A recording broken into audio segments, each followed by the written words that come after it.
Dans Galates chapitre 5 verset 1er, écoutez ce que la Bible déclare. La Bible dit c'est pour la liberté que Christ nous a affranchis.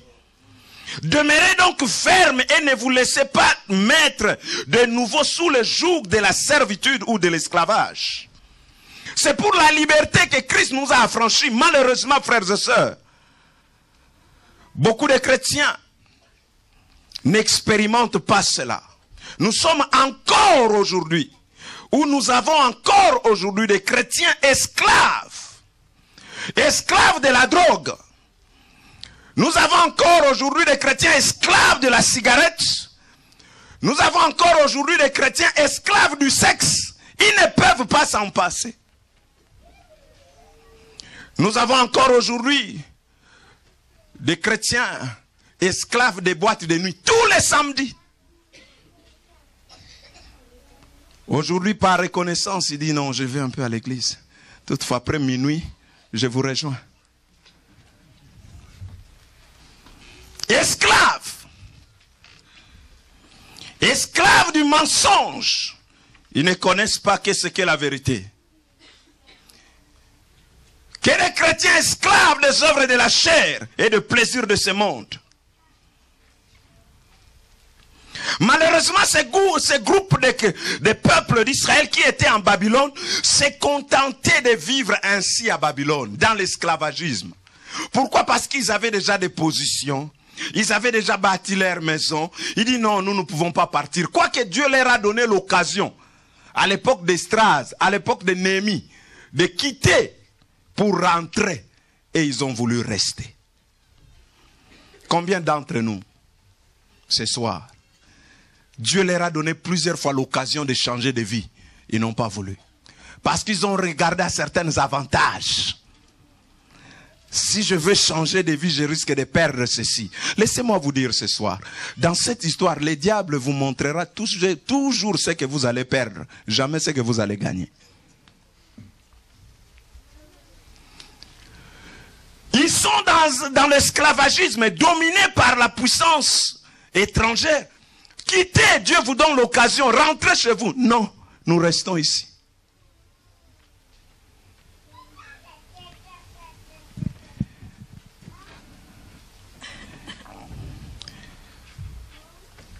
Dieu vous tend à nouveau la main ce soir. Le deuxième groupe, c'est ceux qui ont quitté Babylone sous la conduite d'Esdras et de Néhémie pour le pays de la promesse, où ils ont repris leur vie religieuse. Malheureusement, ce peuple qui est rentré est tombé dans une certaine routine. Ils sont tombés dans la religiosité au lieu d'être spirituels. Ils se sont accrochés à la lettre sans vivre par l'esprit. Ils ont fait leur devoir religieux par devoir et non pas par amour pour Dieu.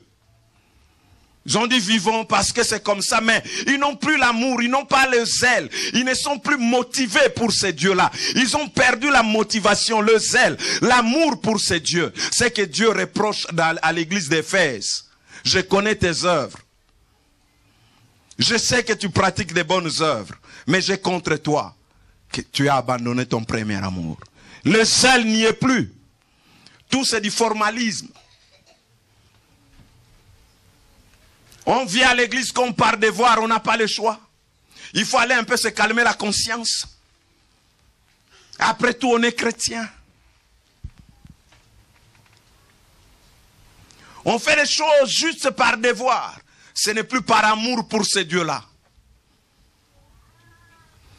On a perdu le zèle, le goût des choses spirituelles. Ça, c'était le cas de ces deuxième catégorie de peuples. Ils étaient là, accomplissant les sacrifices, toutes ces choses. Mais il y avait quelque chose qui manquait. Ils accomplissaient tout ça, mais la crainte de Dieu n'était plus dans leur cœur. Ils ne faisaient plus de choses pour honorer Dieu, mais pour calmer leur conscience. Pour dire, je l'ai fait quand même. Je suis venu quand même à la chorale, j'ai chanté quand même. Pas pour honorer Dieu, pas avec cette zèle. J'étais là quand même. On m'a vu. Il est temps que nous puissions changer des choses, frères. Il est temps que les choses changent. Regardez leur vie. Regardez leur comportement. Il n'y a rien de chrétien là-dedans.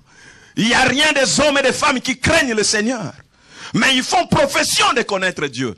Ils font profession de connaître Dieu. Ils peuvent vous réciter des versets bibliques. Mais en eux, il n'y a plus la crainte de Dieu. Mais quand je lis cette parole, heureusement, dans ces groupes, dans cette deuxième catégorie, il y avait aussi un reste fidèle. Il y avait encore un reste fidèle. Malgré toutes ces choses, mais il y avait un reste fidèle.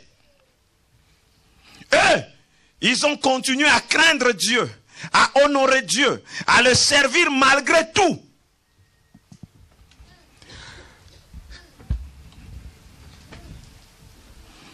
Et c'est d'eux que nous parle le passage que nous venons de lire. Nous avons ici un groupe de serviteurs de Dieu qui, après avoir marché avec Dieu, étaient découragés. Ils avaient la crainte de Dieu, mais ils étaient découragés, lassés, de n'en tirer aucun profit, aucun bénéfice visible. Après avoir tout donné pour ces dieux, ils ont l'impression de ne rien avoir en retour.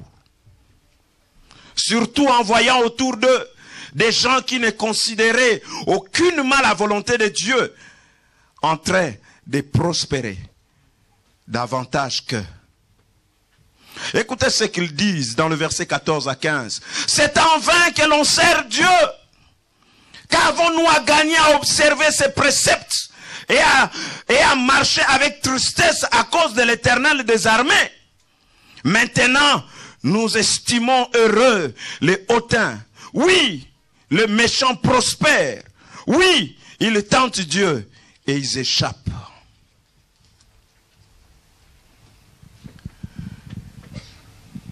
Ils ont la crainte de Dieu dans leur cœur, mais ils sont aussi dans les questionnements.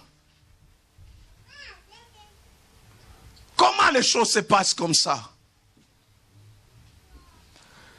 Asaph a connu le même problème aussi dans le psaume 73, verset 13. Il dira, c'est donc en vain que j'ai purifié mon cœur et que j'ai lavé mes mains dans l'innocence. C'est donc en vain que je me suis consacré ainsi. Les méchants prospèrent.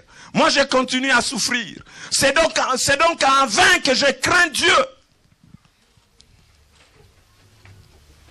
Ce même état d'esprit, frères et sœurs, dans l'évangile de Jean, chapitre 21, nous trouvons Pierre et ses amis dans cet même état d'esprit.